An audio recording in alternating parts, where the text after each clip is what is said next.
ton âme repose en paix.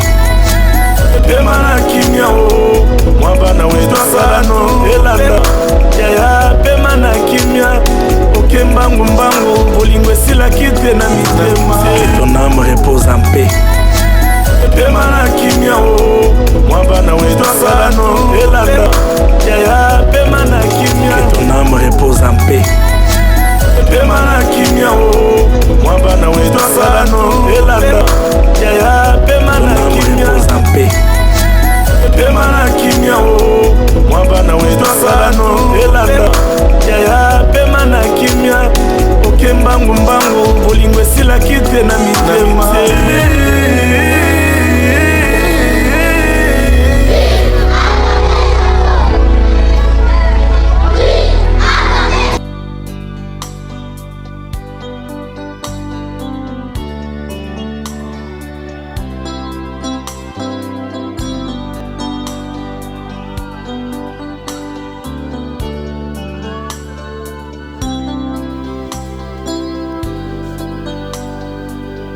Je dois partir dans cette contrée lointaine que j'ignore encore,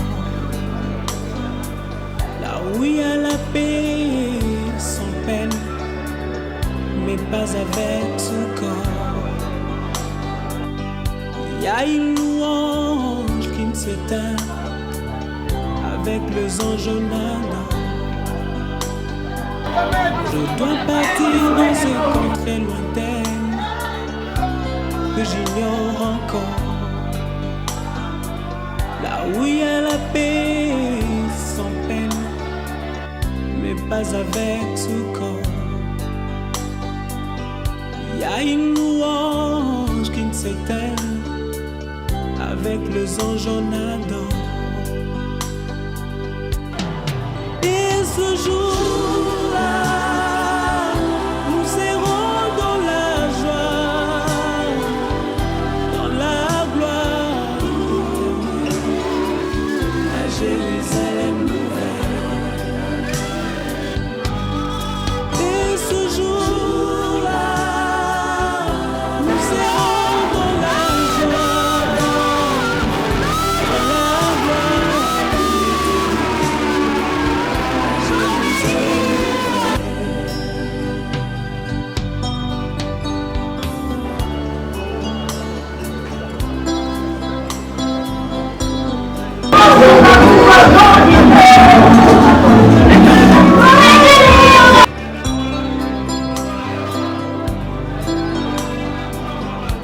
partir sans vous prévenir, pour vous faire moins mal. Je dois partir pour ne plus revenir, ça vous fera très mal. Je dois partir, je dois partir, et je pars. Je dois partir sans vous prévenir, pour vous faire très mal. Je dois partir pour ne plus revenir, ça vous fera très mal. Je dois partir, je dois partir, et je pars. Et ce jour-là, nous serons dans la joie.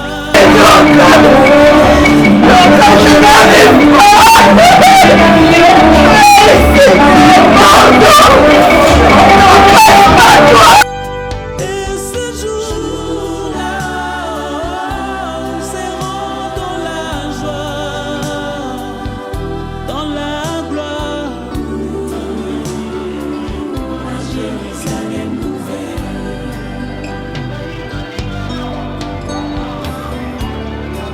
Dans ce village, je ne suis que le passage. Il faudra bien un jour tourner de page, et ce sera la fin de mon voyage. Et ce jour-là, nous serons dans la joie, dans la gloire éternelle, à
pèlerins sur la terre des hommes, nous les sommes.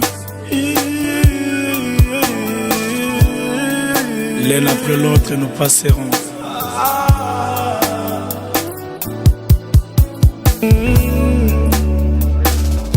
Nzoto pekisi miso elingaki nanu komona yo emona yo lisusu. Nzoto na ngai okati esengo ya bato na nzela boye. Nzoto na ngai esali ngai pasi. Opekisi bandeko bamona yo balingaki nanu komona. Ondimi okende no ya mbangu nzoto okati esengo ya bato na nzela boye. Nzoto na ngai esali ngai pasi. Moto tulingaki nanu kosimba na nzoto lokola moninga. Odeside okende na yo bolingo esilaki te na mitema nzoto yokipete. Bolingo ya basusu mpona yo. Kasi nzoto balobaka ta kolobe. Balobaka ta koloba. Si balakaka ta kolaka. Balakaka ta kolaka. Kasi nzoto balobaka ta kolobe. Balobaka ta kolobe. Balakaka ta kolaka. Moninga lokola nzoto akolakaka na ye te. Tika natambola na bobangi Jésus. Omokolo ekokutanga na yebi te. Sika pe kozananga na yebi te. Nalo na Yesu na motema na ngai. Kwa serbo na tonga ndaku na Montfleury. Sanke na yeba bisika molimo ekovanda. Akwa serbo na tambola na Prado 5 ans. Sanke na yeba bisika na kokende. Nzoto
serbo na ganye nyonso ya mokili oyo sanko asire molimo na ngai.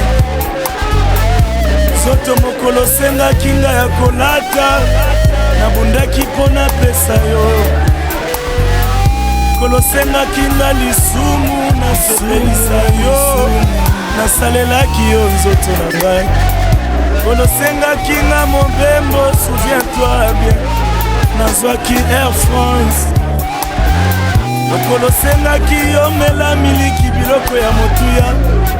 Nantretenaki yo nzoto na ngai. Lelo maladi ebeti nzoto. Ata miliki ebikisi maladi te. Tango maladi ebeti nzoto.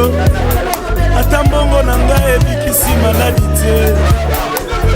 Lelo maladi ebeti nzoto.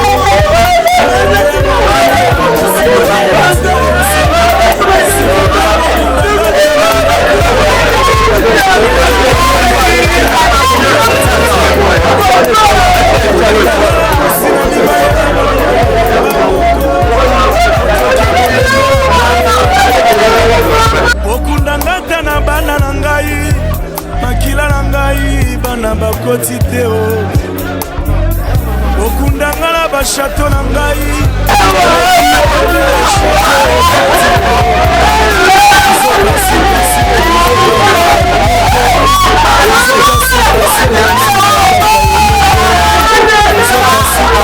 Suka kaka yo moko.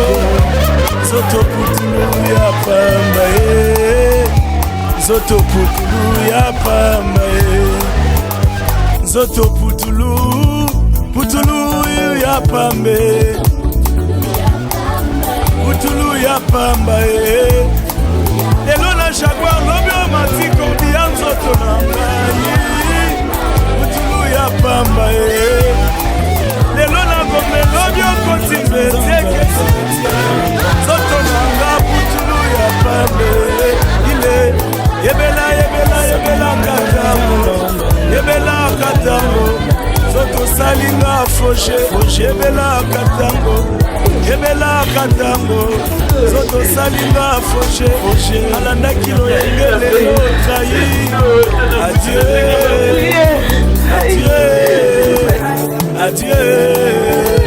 adieu mayeba presele biso adieu eza nzela ya moto nyonso eyi adieu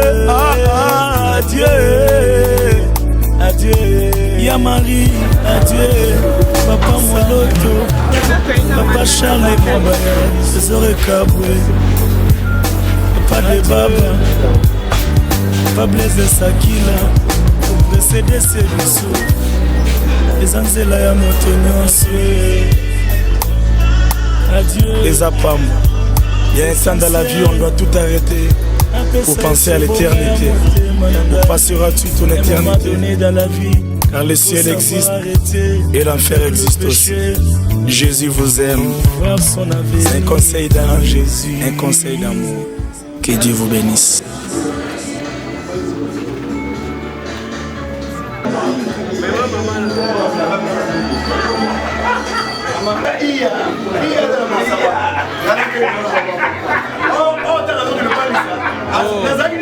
kama ezalaka esengo kasi mokolo totikaka mokili mpona kozonga na maboko na tata ezalaka mituna mpe tozwaka biyano te liwa ekipaka kozwa moto te ezwaka mokonzi nyonso ata ozalaki na bambongo ozalaki na bamoyen soki liwa eye ekoki mpe titre na yo te komonana esi wana ezali mokano na nzambe liwa ezali liwa te tokomonana lisusu elongo na Yesu komonana esili te liwa ezali liwa te tokomonana lisusu elongo na Yesu mama nanga eleki kola paka mama tokomona na lisusu liwa ezali nango liwa te na mokolo na suka tokomonana. Nous sommes venus présenter nos vives condoléances au Bourgmestre qui est notre papa, notre frère qui a toujours été en bon terme avec nous et nous venons pour compatir ensemble, pour pleurer ensemble parce que la Bible dit pleurer avec ceux-là qui pleurent. Voilà pourquoi notre présence en cellule pour présenter nos condoléances au bourgmestre qui est notre frère, notre parent et notre beau-parent, beau-fils qui a perdu sa chère fille. Mes condoléances une fois de plus.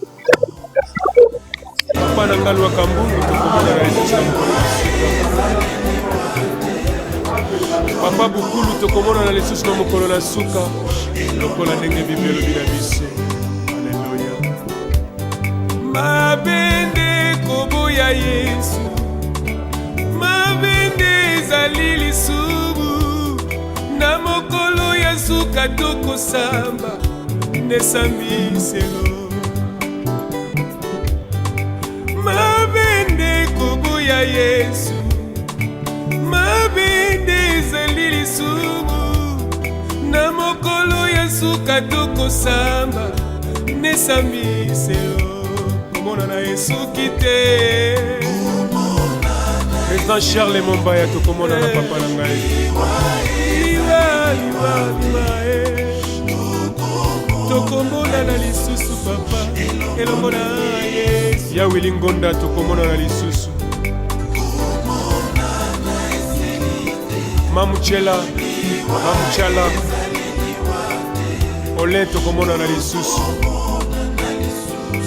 Pakaka Kenza tokomona na lisusu Mama Benedict tokomona na lisusu Sokili komba moto moninga Billy Charles Mombaya kufa kite nzambe na lokola liwa etalaka vraiment nazali na mawa mingi mpona kotémoigne komona témoine na biso awuti kotika biso na ere nayokaki sango c'était comme un coup fatal, vraiment une mort brusque qui nous a tous surpris parce qu'on ne s'attendait pas. Quand je compte aussi sur la gentillesse de notre fille qui vient de quitter, vraiment je ne manque pas de faire couler des larmes dans mes yeux parce que quand je venais dans cette parcelle, l'enfant me considérait déjà beaucoup comme son père. Vraiment, il me recevait avec beaucoup de joie. Et notre souci était qu'il puisse aussi se réjouir dans son mariage. Mais comme la mort vient de l'arracher au fleur de l'âge, vraiment ça nous va tout droit au cœur. Et surtout quand j'ai suivi les circonstances de sa mort, comment elle est décédée, vraiment ça m'a touché. Je n'ai pas eu le temps de retenir mes larmes. Et notre prière de ce jour est que la terre de nos ancêtres.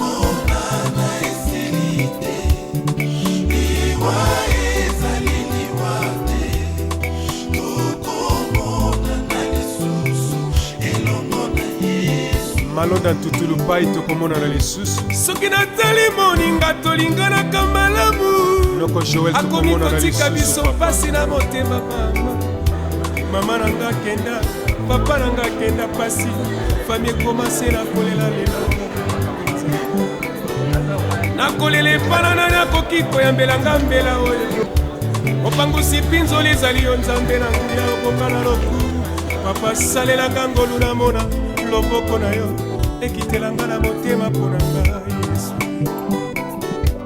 nasuki na ngai wana yesu yoka losambo na ngai nazali na ngai ese moko ya yo ya motema papa kitisanga ngolu na yo mpo te nabika mokano se ya yo komona na ye soki nano te komona na esili te liwa ezali liwa tokomona na lisusu elongo.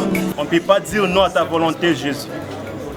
On l'accepte de cette manière et nous sommes reconnaissants de tout ce que tu as fait dans la vie de papa de ta servante. Ça fait mal qu'on a servi ensemble avec elle, nous avoir quittés. Mais au moins, Seigneur, notre prière est ceci. Reçois ta servante dans cette demeure du paradis. Et Seigneur, console la famille tout entière. Et console nous aussi que nous sommes restés. Et qu'on soit aussi interpellés qu'un jour, nous allons retourner vers le Père. Merci pour tout et merci en tout. Tu restes Dieu dans chaque circonstance. On t'a béni, on t'a élevé celui de Dorcas. Et sois encore son Dieu. Car nous t'avons ainsi prié, on dit Amen.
Na mopaya na mboka mopaya na mboka mopaya na mboka mopaya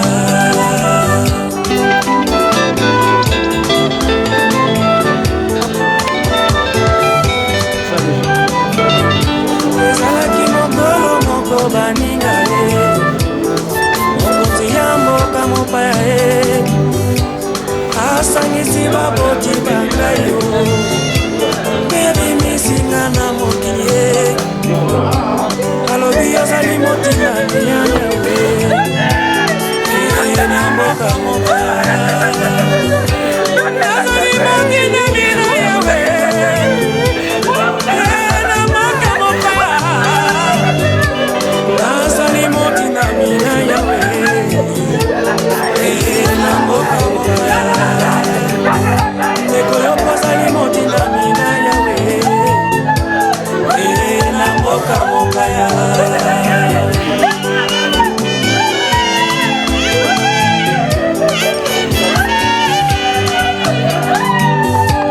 tango natangaka na mibili ezali na batinga nakisa koloyo batina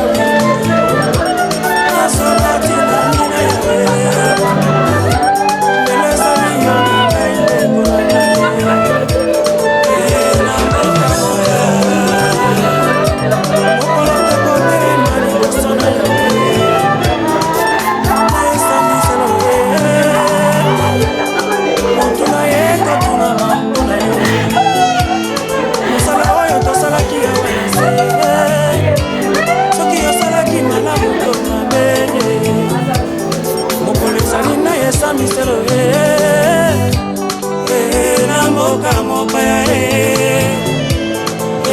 na mboka mopaya ozali batinda mina yawe na mboka mopaya ozali batinda mina yawe na mboka mopaya nazali motinda mina yawe na mboka mopaya ndeko baloba mabe mpo na yo kasi mabe bazali koloba mafuta yango kati na yo te me soki mabe wana eza kati na yo ozali kobombama na se na bibilia un jour okosambisama wela ntango bikamwa kolo bikamwa mosala na yo nzambe mosala yo papa sunga ngai nazuwango masano te sunga ngai natambola nsembo liboso na yo sunga ngai nazuwango masano te sunga ngai natambola nsembo nga nasala nini mokili etoningo macholi ebele mobembo molai na kokota mbango o yesu nga nabila na nga macholi te nga natalela se yo yesu yo obengaki nga na mosala na yo nzambe na nga papa o yesu mobembo molai nzambe mokili etoningo macholi ebele o papa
na yo moninga malamu oya tika kamate o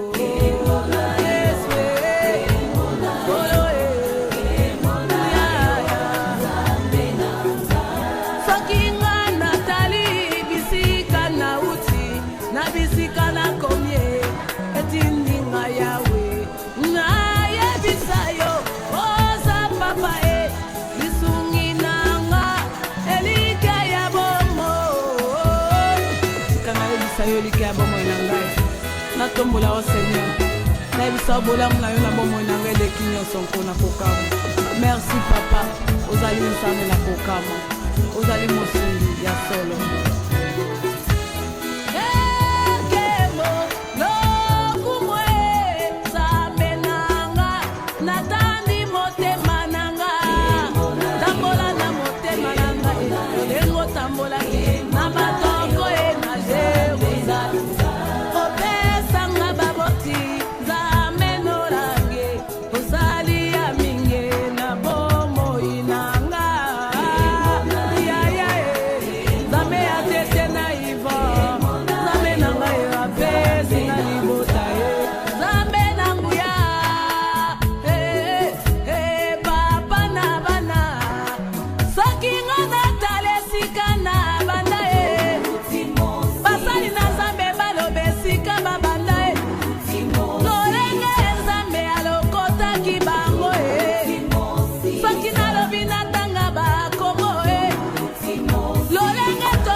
L'Éternel notre Dieu, nous venons de loin. Tu nous as ramassé l'Éternel. Tu as changé notre histoire, Père. Tu mérites l'adoration de ton peuple. Vanité de vanité, poursuit du vent. À combien sert-il à l'homme de tout gagner sur la terre et perdre son âme? Tout ce que tu peux faire pour ton corps un jour, ton corps te décevra, camarade.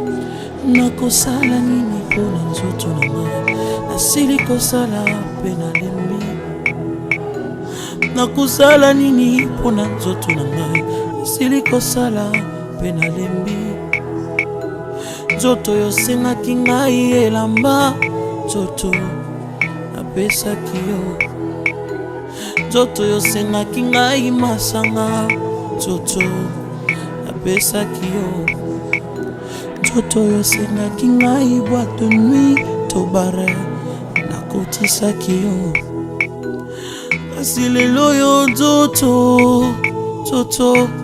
okei na lilita opesi nga ta merci te na nyonso nasaleli yo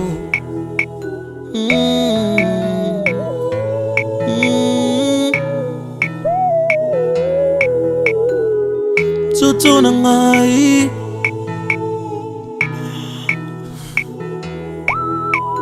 nzoto osengaki ngai basi ya pembe ngai napesaki yo osengaki ngai ya mwindu ya mokuse ya molai opesaki yo posa ya nzoto osengaki ngai nzoto asalelaki yo asi lelo yo nzoto okei na lilita opesi nga ta merci te na nyonso nasaleli yo nzoto na ngai nzoto na ngai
ya mokili ekoleka na yango liloba ekotikala siko ambiance ya mokili ekoleka na yango liloba ekotikala siko nyonso ya mokili ekokwea na mai liloba ekotikala siko yokanga yo moto ozwi grâce yokanga yo oza na bomoi yokanga yo moto ozwi grâce yokanga yo moto ozovivre bisengo ya mokili ekole.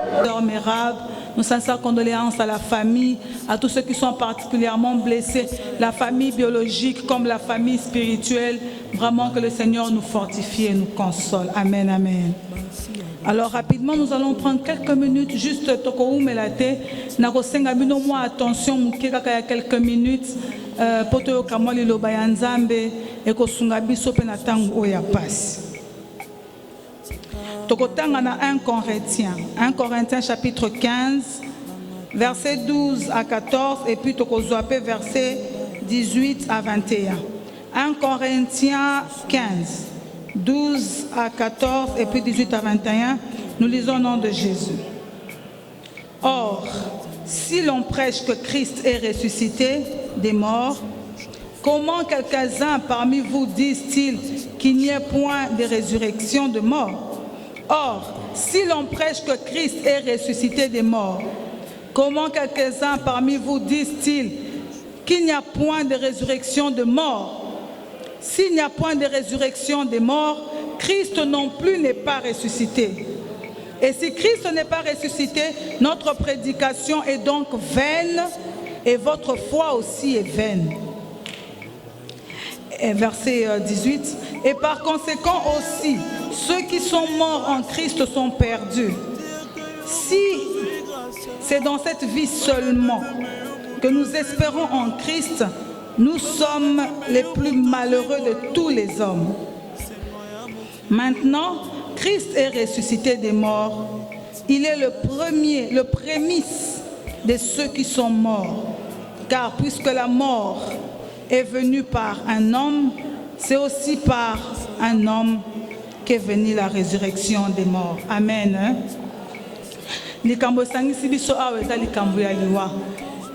Donc, un peu autour de ce sujet de la mort. On se demande souvent pourquoi ça nous arrive. En tant qu'humains, parfois nous n'aimons pas penser à ça parce que ça fait peur et ça fait mal. La séparation a toujours été très difficile. Mais liwa et outi et pa ya bisomoko batutango sumuki. Lorsque nous avons péché, lorsque Adam a péché, Bible lobia wa ete liwa e kotaki na nzela ya mutu. C'est par l'homme que la mort est entrée dans le monde. Et comme il y a bisognon ce cycle, on a bisognon ce mutu soka botami et puis après il faut kufa. Peu importe le temps que tu vas vivre, peu importe les années que Dieu te fera grâce de vivre sur terre, mais un jour nous passerons, bien-aimés. Ce moment doit être pour nous les vivants qui sommes restés, un moment de réflexion. Parce que Bible le bina biso ete natango ya esengo sepela natango pasi magnola réfléchis. Quand tu es dans la joie, réjouis-toi, mais quand tu es pendant le moment de détresse, réfléchis. Et ce moment, c'est un moment pour nous de réflexion. Et zangonga moko ya biso to kanisa. Liwa ekote libiso et simbi biso. On a l'impression que ça ne touche que les autres, que ça n'arrive qu'aux autres. Mais parfois quand nous sommes touchés, nous comprenons que c'est réel, que l'homme vraiment a beau tamaka et puis a coup frappé. Alors c'est parfois difficile.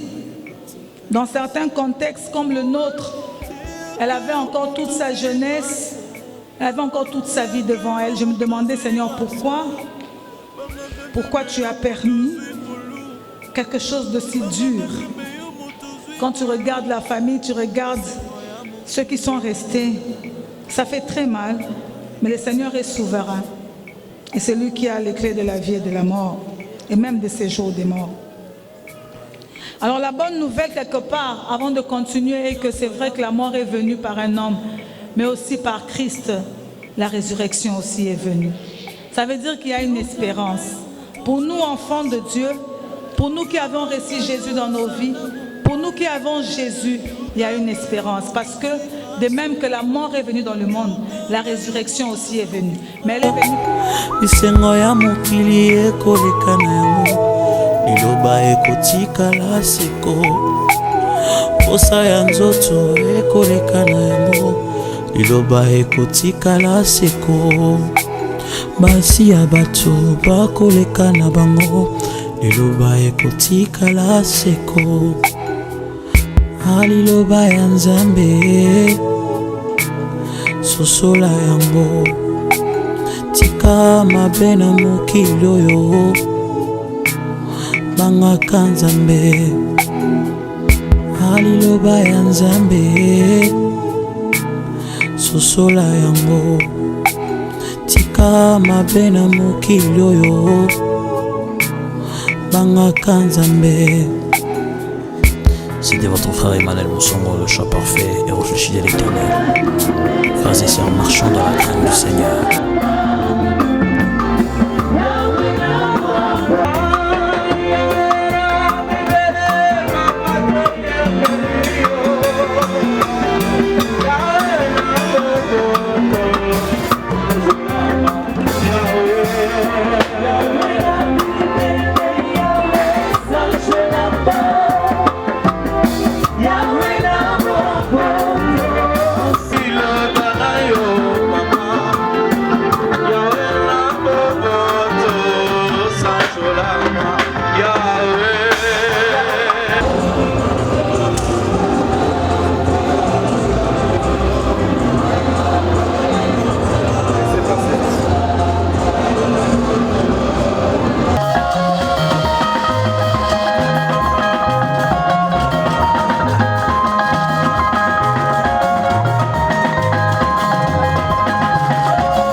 vitesse de la mort.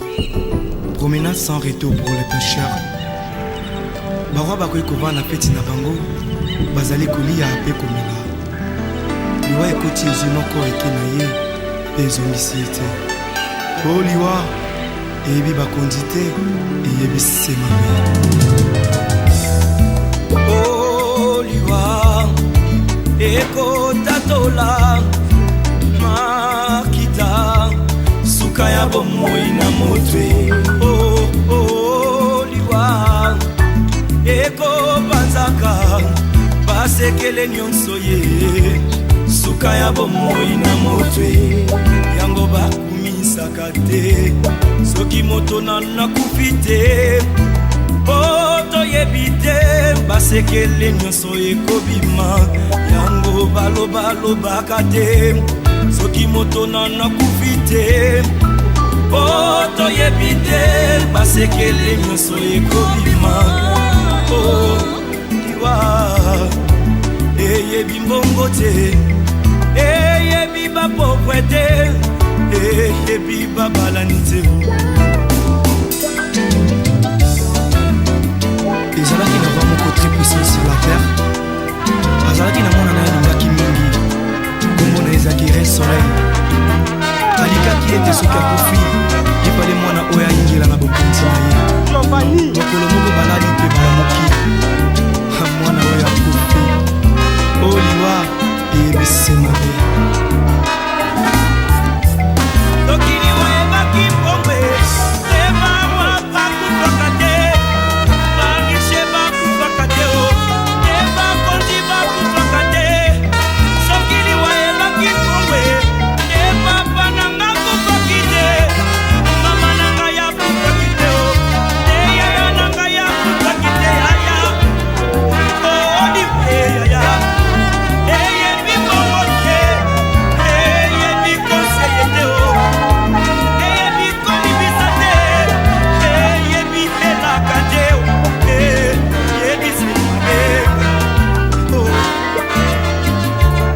eyebisi mabe soki liwa ebaki minduke nde basoda bakufaka te kolo nde bakufaka te soki liwa ebaki masano nde baka masano bakufaka te yaya nde bakufaka te papa o liwa eyebi kolata te eyebi honere te o eyebi bolamu te eyebi nyonso te o eyebi se mabe yaya.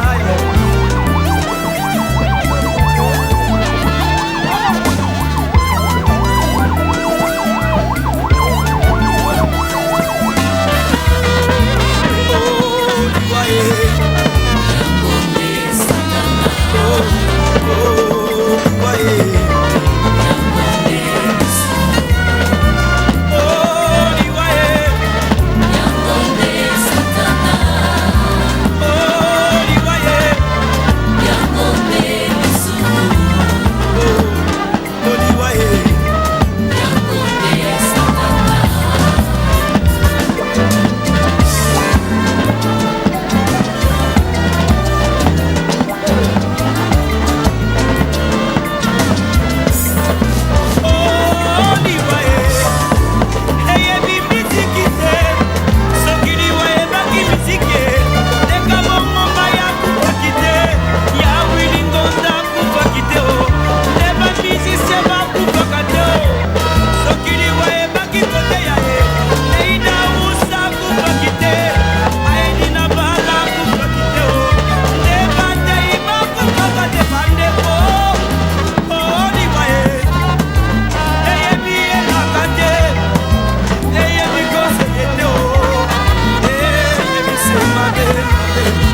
Kashi aza na bomoi na yo te ezali se pamba parce que le salaire du péché c'est la mort. Oh, ndeko na ngai kanisa baoyo nyonso bakufa ye oleki bango na mbongo te oleki bango na kolata te o oleki bango na kitoko te oleki bango na koyemba te o ezali sema wana tata sabe o aya soki liwa ebaki mikumba bandeko oyo papa banatikeli ngai te ya kufaki te te papa na bana kufaki te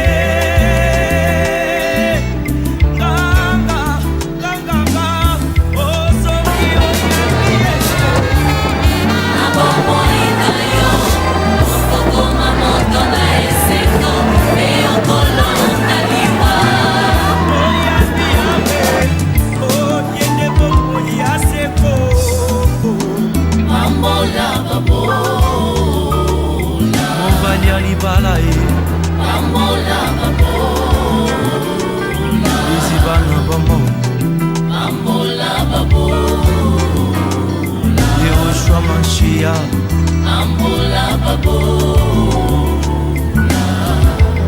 konanda kona mobolai sekolelai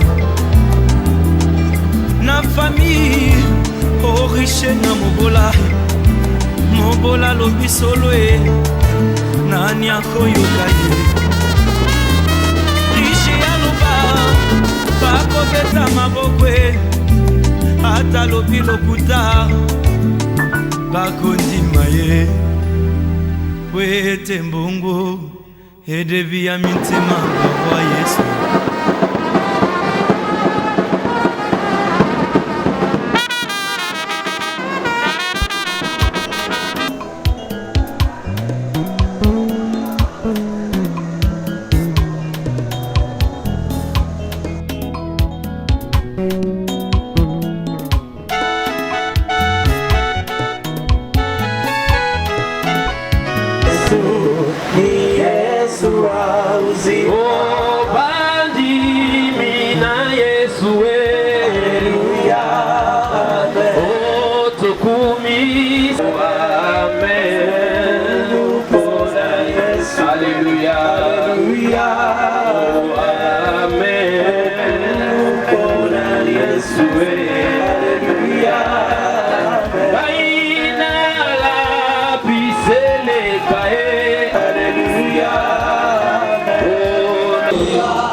Agréable aux yeux de voir le soleil.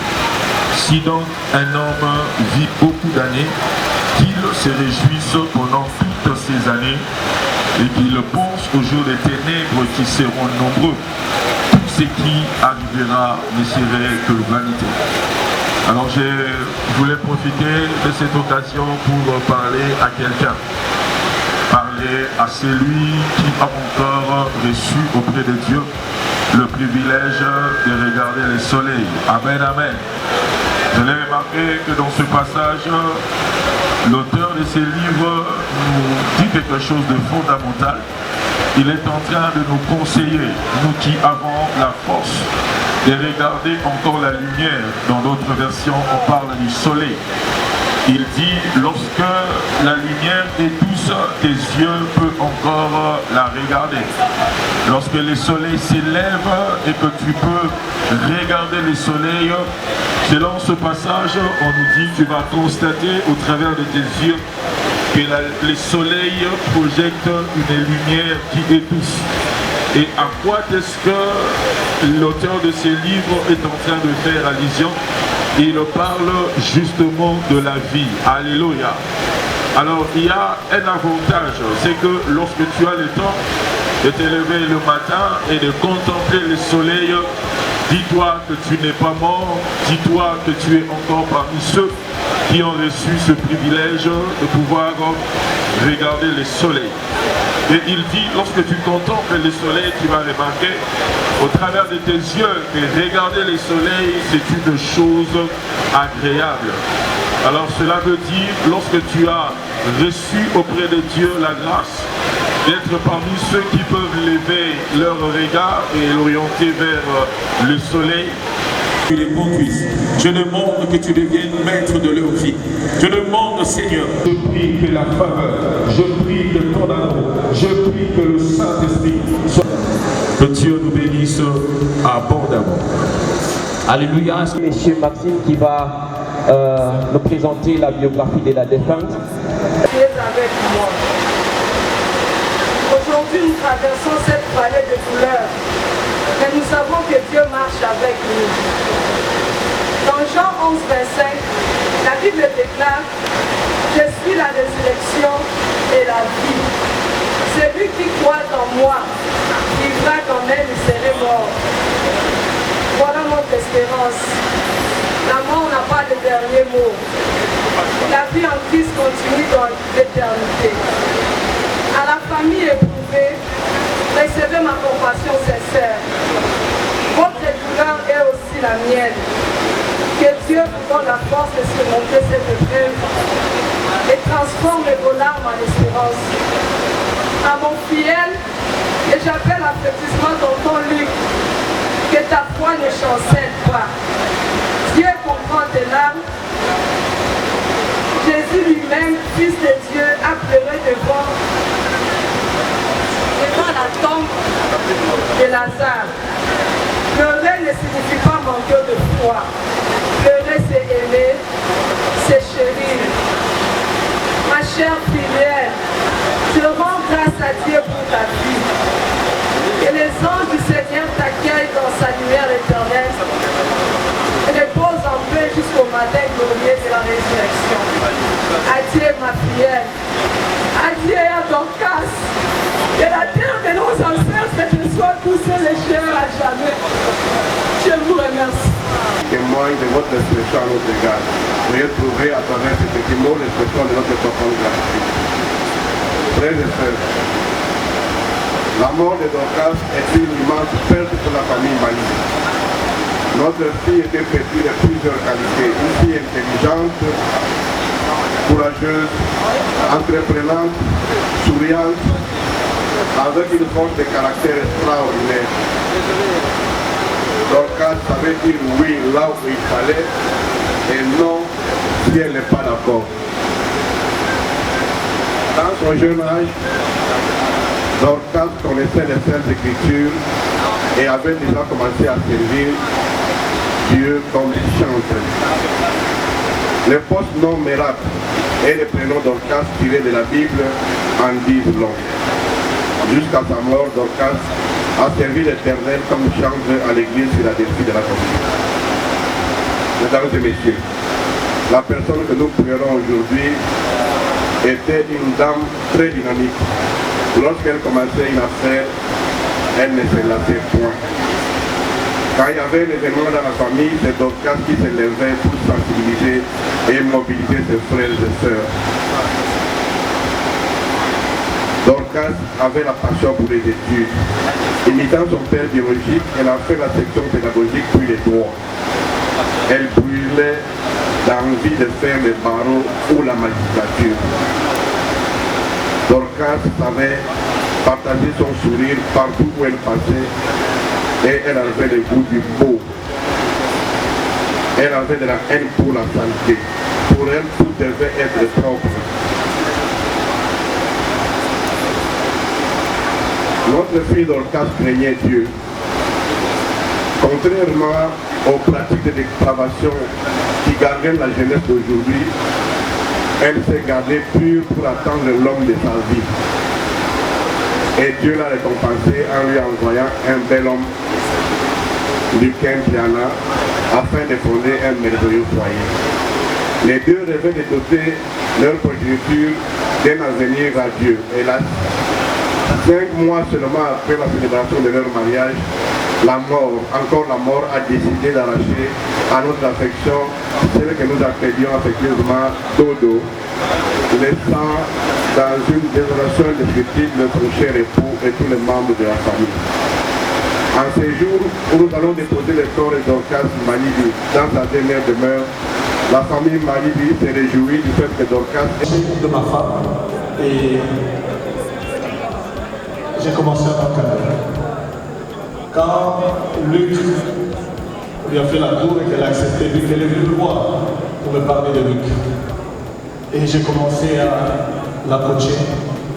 Et même quand il y avait des problèmes avec Luc, elle venait me voir, j'analysais les problèmes, et quand il fallait demander pardon, je la renvoyais chez Luc, je dis, va demander pardon. Et elle faisait exactement ce que je lui disais. Je me souviens même après la période, elle est venue me voir pour me dire, Luc a dit qu'il ne va plus m'épouser. Papa, fais quelque chose. J'ai dit, Dorcas, calme. Rentre chez toi, nous allons prier. Si Luc est fait pour toi, il reviendra sur sa décision. Et c'est ce qui s'est passé. Après un temps, elle est revenue au bureau me voir pour me dire, papa, Luc est revenu sur sa décision. Il a demandé pardon pour avoir pris une telle décision. Et il y a eu le mariage qui a été célébré. Je vous ai raconté cela justement pour montrer comment c'était une fille qui était attachée au Seigneur, une fille qui savait ce qu'on lui disait, elle le faisait. Et c'était une fille qui savait se faire aimer. J'ai du mal à croire qu'il y avait des ennemis de Dorcas sur cette terre. J'ai du mal à croire. Elle savait se faire aimer. Mais maintenant qu'elle est partie, il est de notre devoir en tant qu'Église de prier pour lui. Parce qu'après avoir déposé le corps de Dorcas, c'est d'être ceux qui sont passés par là qui peuvent vous dire. J'ai un ami qui avait perdu sa femme, il disait, là même pendant que le pasteur parlait, il n'était même pas là. Il était ailleurs. Il est possible que ce soit le cas pour Luc. Mais ce n'est que Dieu qui peut être sa consolation. Alors je voudrais nous demander, nous tous, quel que soit notre de vous lever. Parce que la Bible déclare dans l'Ecclésiaste, un chat vivant vaut mieux qu'un lion mort. Tant qu'il va avancer, Luc peut encore devenir ce père de multitude. Il pense. Ce que nous voulons, c'est qu'il va seul de prendre charge. Ce que nous voulons, Saint-Esprit, c'est que toi seul de justice. Ce que maintenant que tu l'aides à traverser cette vallée de la souffrance et que tu l'aides à sortir de cette vallée, nous te demandons une faveur, que Luc ne tombe pas, que Luc ne tombe pas. Nous avons perdu l'orgasme, mais nous voulons continuer à voir Luc, nous voulons continuer à vivre avec Luc, nous voulons continuer à voir Luc avancer, Luc se développer, Luc se perfectionner, Luc monter de grade, Luc monter de grade. Nous voulons voir Luc impacter la société, c'est ce que nous te demandons. Nous voulons voir Luc s'accrocher à toi. Mais quand personne ne sera là, même quand l'estomac va chauffer énormément, nous voulons une chose, que ta bonne main puisse travailler sur Luc, apaiser le cœur de Luc, rassurer Luc. Il y a de l'espoir, il y a encore de l'espérance. Père, c'est dur, indescriptible, il est jeune, donc c'est parti jeune, mais toi seul, tu peux le prendre en charge. Qui peut comprendre les décisions de Dieu? Qui peut comprendre? La Bible déclare, les lois de Dieu sont insondables, impénétrables, contre. Nous ne savons pas combien combien de temps prendra son deuil. Mais si tu le gênes, tu le garderas en bon santé. Si tu le gênes, 2, tu lui redonneras le sourire. Si tu le gênes, 3, il continuera son deuil un jour. Et le monde pourra constater que les mains de Dieu qui avaient enlevé, qui avaient pris par terre, et dégager de la loi qu'il a liée à son mal. On parle de la mort du mal, c'est une loi qu'on peut appliquer dans tous les cas. La mort avec le droit d'une personne. Un mort n'est pas sujet au droit. Et ici, c'est ce que l'apôtre Paul tenta de nous rappeler. De la même manière, on a eu le temps de les unir. Aujourd'hui aussi, nous allons, en présence de nous tous, de faire ce lien de mariage et donner à Luc la chance, comme l'a dit l'homme de Dieu, le pasteur, qui continue sa vie. Nous allons également Luc libre de tout engagement envers Dorcas, parce que Dorcas n'était pas seulement spirituel, Dorcas habitait dans un corps, et tu dois refaire ta vie en allant plus loin de là où Dorcas t'a laissé. Je veux prier à Luc Dorcas. Et aujourd'hui, tu as décidé de la reprendre. Nous te recommandons Luc totalement entre tes mains. Nous prions que la vie de Luc ne soit pas désolation. Et la vie de Luc ne soit pas amertume. Il est écrit, aucune racine d'amertume ne pousse en vous. Père, toutes les brèches qui pourraient être ouvertes par le départ de Dorcas, nous les fermons ce matin au nom de Jésus. La femme que Luc aura après-demain ou dans les jours qui viennent, elle ne mourra pas, elle vivra longtemps. Nous condamnons toutes sortes de morts dans la vie de Luc. Si Dorcas, tu l'as pris, nous acceptons cela, mais nous refusons. Et prochainement, celle qui se mettra avec Luc part aussitôt que prévu. Père, que l'honneur, gloire et la grâce te détiennent. Au nom de Jésus-Christ. Amen. Alors, nous avons dans la salle la présence des honorables députés et sénateurs, des ministres provinciaux, membres de la famille chef de l'État. Nous avons le cabinet du chef d'État, major général de l'APC.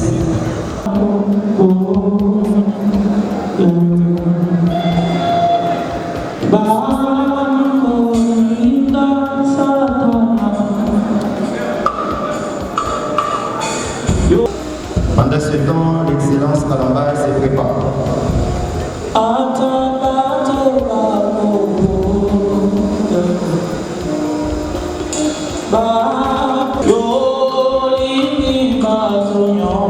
Excellence Kalamba, juste après lui, le bourgmestre se prépare.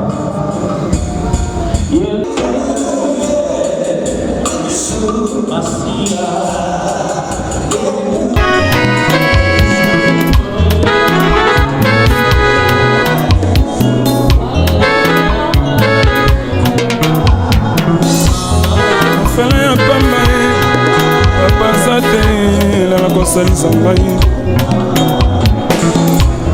mofele ya pamba ye mama za te malala kosalisa ngai nakomaki koyengayenga motambolango mpipa mpona ngai esilaka nakomaki koyengayenga motambolango mpipa mpona ngai esilaka vinanga fele nasali mokilango nini namona pasi ya boye nasali mokilango nini namerite pasi pasi ya motina boye nga nakokala ngai te vinanga mawa vinanga fele nakomaki koyengayenga motambolango mpepa kolielanga na pasi mama nakomaki koyengayenga motambolango mpepa kolotalanga na pasi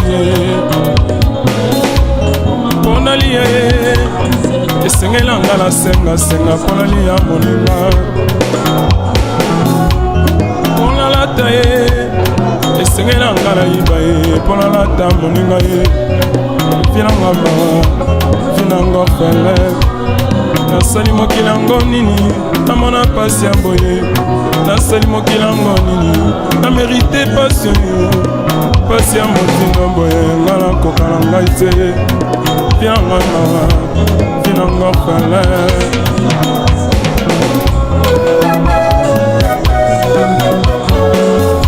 iloko papa atikaki bafami babotola elonga na pasi mama bongo papa atikaki bafami babotola mawa lelonga na pasi mama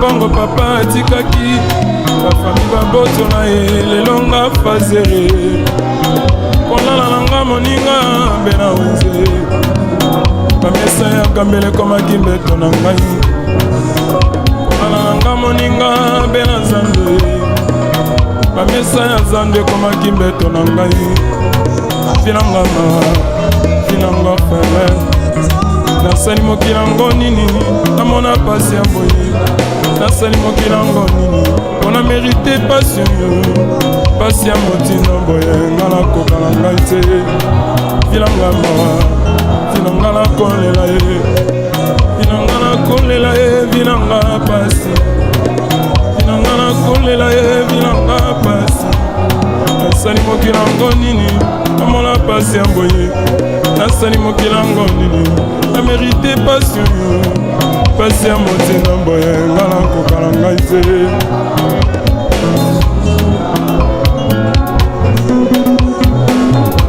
ntango nyonso moninganga nazalaki komona baninganga na baboti na bango yanga bapanga baza te vinanga pasi yanga papa kende vinanga pasi yanga mama kende vinanga pasi bafami basundola biso vinanga pasi vinanga mawa vinanga fele nasali mokili yango nini namona pasi ya boye nasali mokili yango nini namerite pasi oyo pasi ya motindo boye nga nakoka na ngai te vinanga mawa vinanga fele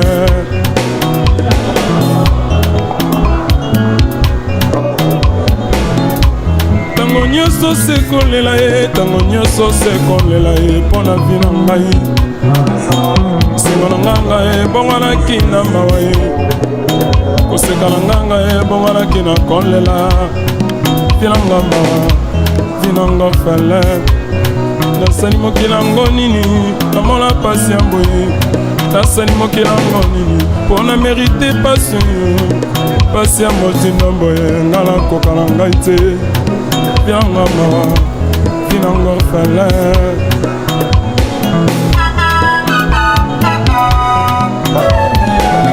mokolo moko makanisi elinganga moninga nanga lilele mama namela ta poison elakufa na kende batelema tala balabala ye batutanga na kufa ye povi ya motindo boye nga nakoka na ngai te povi ya pasi ya boye nga nakoka tema vinanga vinanga nakolela ye vinanga nakolela ye vinanga pasi bizuli kutanganga vinanga pasi nasali mokili yango nini mola pasi ya boye nasali mondango nini mpona merite pasi oyo pasi ya motindo boye nga nakoka na ngai te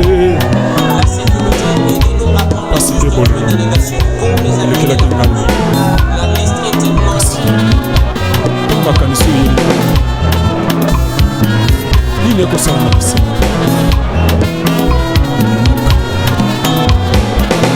mokolo moko bateinga moninga sango na yesu ilelemanga balobelinganga yesu papa gorphelin natiaki tembe te nandimeli yesu yango natiaki tembe te nakambi na nzambe yango nanzela na nzambe nazwi bapanga bakoso na ngai nangolo na yesu nazwi baboti bakosunga ngai na nkolo na yesu nazwi fami monene nzela na nzambe nazwi libota bakosunga ngai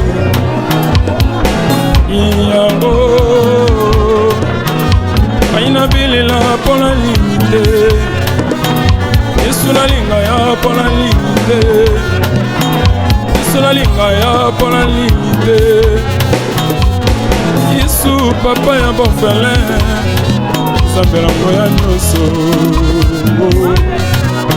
kolingo na nzambe nabenga ngoni kolingo na nzambe esilisinga mayele kolingo na nzambe nabenga ngobele kolingo na nzambe komisinga nyuma ye inekokabola nga na yo yesu na ngai inekokabola nga na yo nzambe pasi ya mokili na ndimi te nzambe kozanga ya mokili na ndimi te nzambe na ngai na masosalelinga frere kolingo na nzambe nabenga ngoni kolingo na nzambe nabenga ngobele inekokabola ngala ya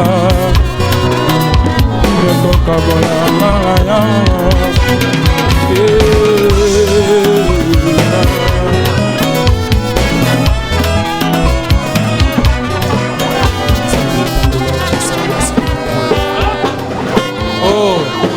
kobotama ezalaka esengo kasi mokolo totikaka mokili mpo na kozonga na maboko na tata ezalaka mituna mpe tozwaka biyano te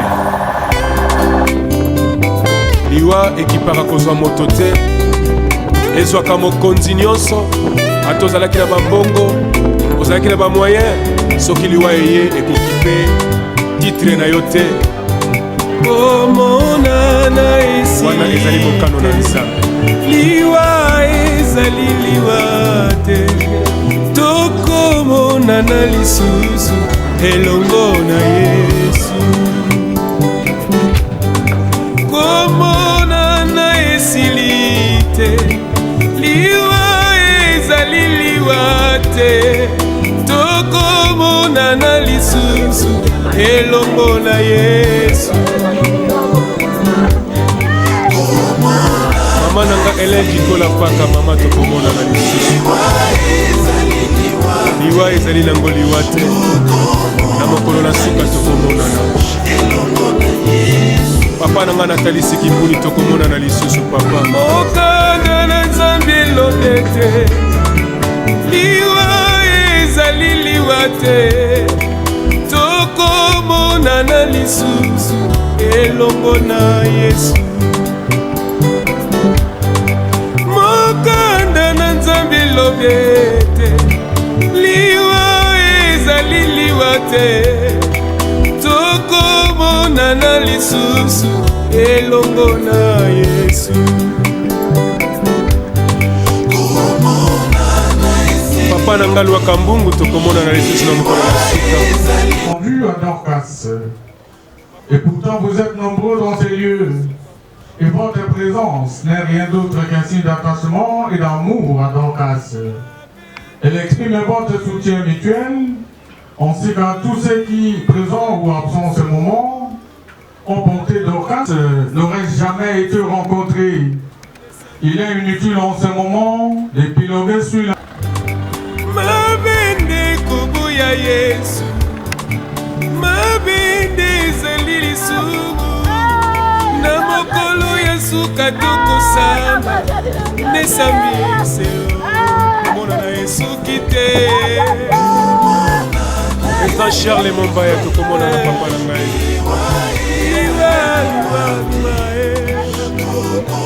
tokomona na lisusu papa elongo na yesu ya wilingonda tokomona na lisusu mamuchala ole tokomona na lisusu papa kakeza tokomona na lisusu mama benedicte tokomona na lisusu kakoma moto moninga bilishale momba ya kufaki te nzambe lokola liwa etalaka kongo te famili moto chala ezali na mama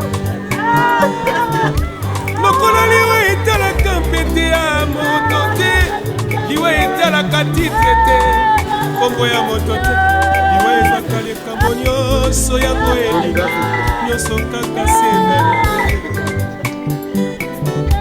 moto azalaki na mosolo mbongo mpe biloko abosani ete azalaki ya kobala abosani mana mpe mwasi lelo bakomi kotanda ye na libanda abosani ndako wana nde mokano ya nzambe. Nous n'avons pas, Seigneur, d'autres mots à te dire, sinon nous te disons tout simplement merci. Ecclésiaste 10, que rien ne peut arriver sans que tu l'aies permis. C'est toi qui as permis que notre Dorcas, notre fille, notre belle-fille, notre sœur, notre nièce puisse nous quitter si tôt. Père, la douleur est profonde. Seigneur, la douleur est immense. Nous te demandons tout simplement, Père, de nous aider, de nous donner la force. Nous demandons la présence et l'accompagnement du Saint-Esprit.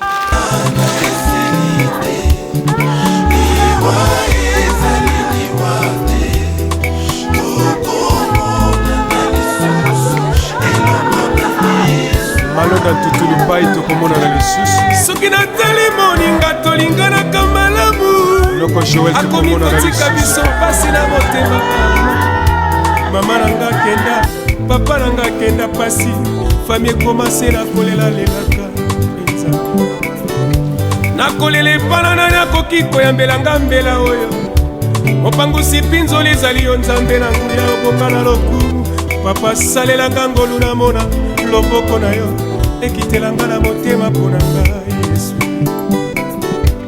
na suki na ngai wana yesu yoka losambo na ngai nazali na ngai se moko ya yo ya motema papa kitisanga ngolu na yo mpo te nabika mokano se ya yo komona na ye soki nano te komona na ye soki te